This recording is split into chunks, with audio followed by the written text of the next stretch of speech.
జరిగిన పరిస్థితి అందరికీ కూడా తెలిసిందే.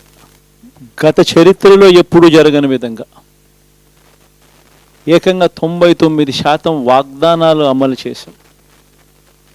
ఎప్పుడు జరగలేదు ఆంధ్ర రాష్ట్ర చరిత్రలో కానీ దేశ చరిత్రలో కానీ.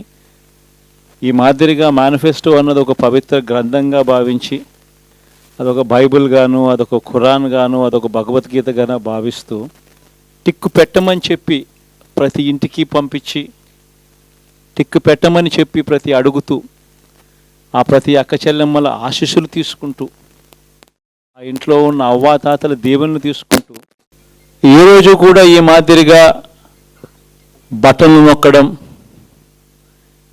ఏకంగా 2,70,000 కోట్ల రూపాయలు ఎటువంటి వివక్ష లేకుండా, ఎటువంటి లంచాలు లేకుండా,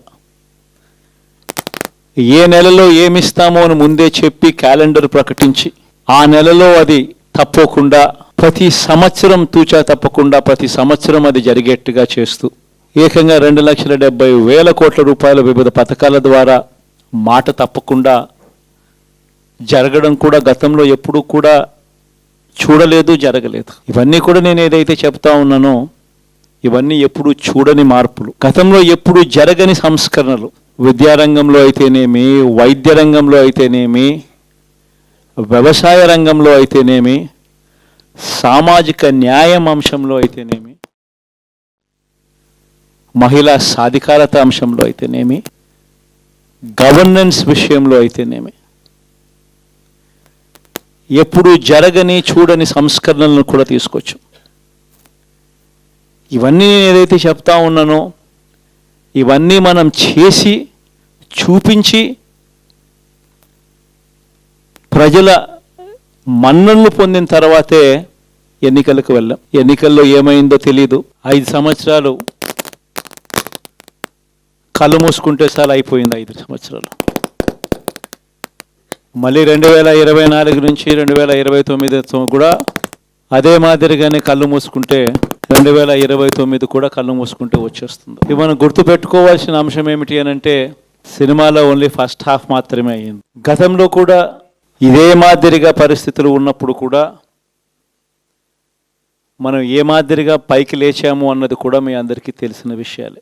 నేను ఒక్కటే మీ అందరికీ చెప్తా ఉన్నా, ప్రజల్లో ఈరోజు మనం చేసిన మంచి ఉంది. ఇంటింటికి మనం చేసిన మంచి ఇంకా బ్రతికే ఉంది. ప్రజల్లో ఈరోజు మనం చేసిన పాలన మీద విశ్వసనీయత అనే పదానికి అర్థం ఈ రోజుకి కూడా ప్రజల్లో ఉంది. గడప గడపకు మనం చేసిన మంచి ఇంకా ప్రజల్లో బతికే ఉంది. మరి ఇవన్నీ ఉన్నప్పుడు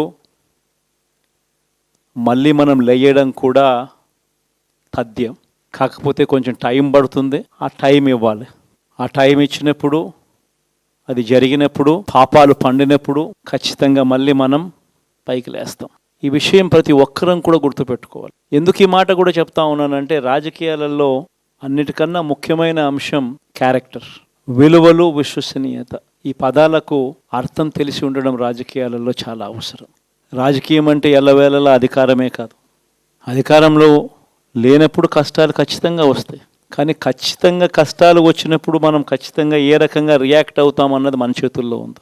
విలువలు, విశ్వసనీయత లేని మనిషిగా రాజకీయాలు చేద్దామా, లేదా కష్టాలు వచ్చినప్పుడు ఆ కష్టాలను ఎదుర్కొని హుందాగా నిలబడుతూ మళ్ళీ 5 సంవత్సరాలు కళ్ళు మూసుకుంటే 5 సంవత్సరాలు అయిపోతాయి, మళ్ళీ 5 సంవత్సరాల తర్వాత మన పాలన వస్తుంది, మన ప్రభుత్వం వస్తుంది, అప్పుడు మళ్ళీ మనమే ఆందోళన ఎక్కుతామన్నది కూడా గుర్తుపెట్టుకొని అడుగులు వేస్తామా అన్నది మనలో ప్రతి ఒక్కరూ కూడా ఆలోచన చేసుకోవాలి.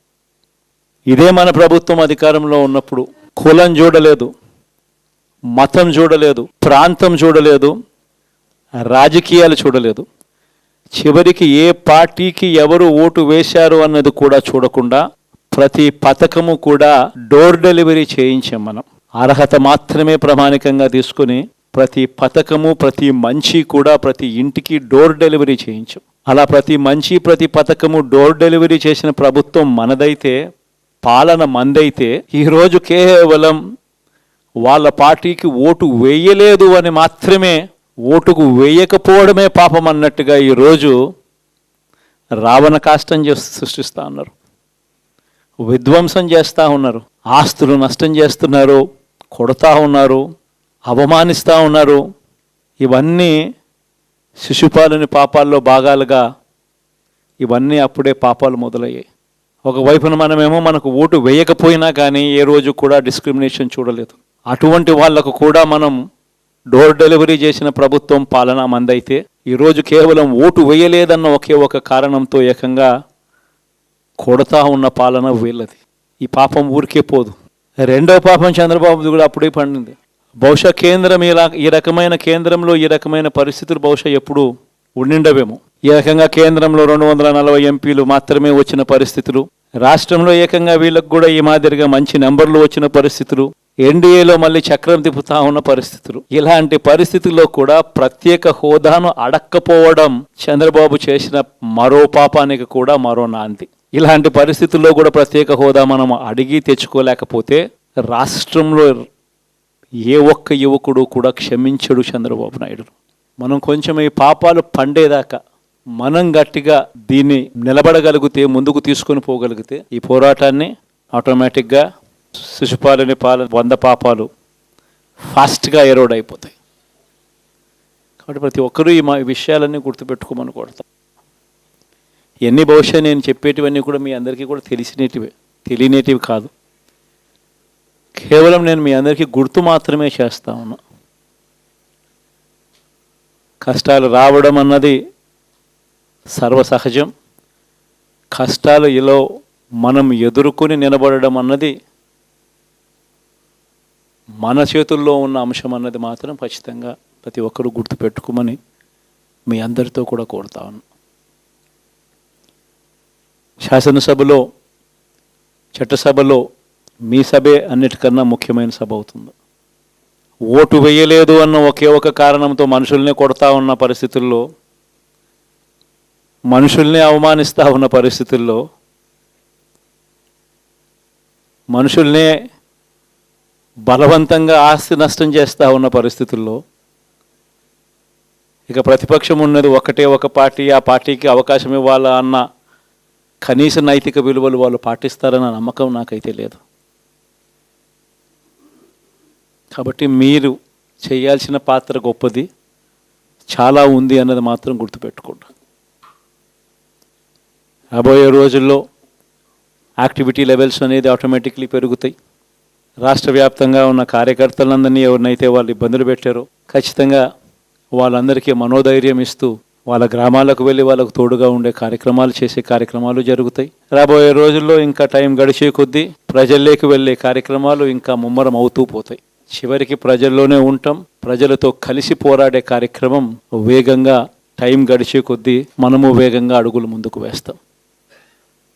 ఒకటి మీ అందరికీ చెప్తా ఉన్నా, ఏకంగా 14 నెలలు పాదయాత్రలు చేశాం. ఆ వయసు ఈ రోజుటికి నాకుంది, ఆ సత్తువ ఈ రోజుటికి నాకుంది. కాబట్టి మీరు మాత్రం ప్రతి ఒక్కరూ గుర్తుపెట్టుకోండి, ఆ టైం వచ్చేదాకా మీ పాత్ర చాలా కీలకం.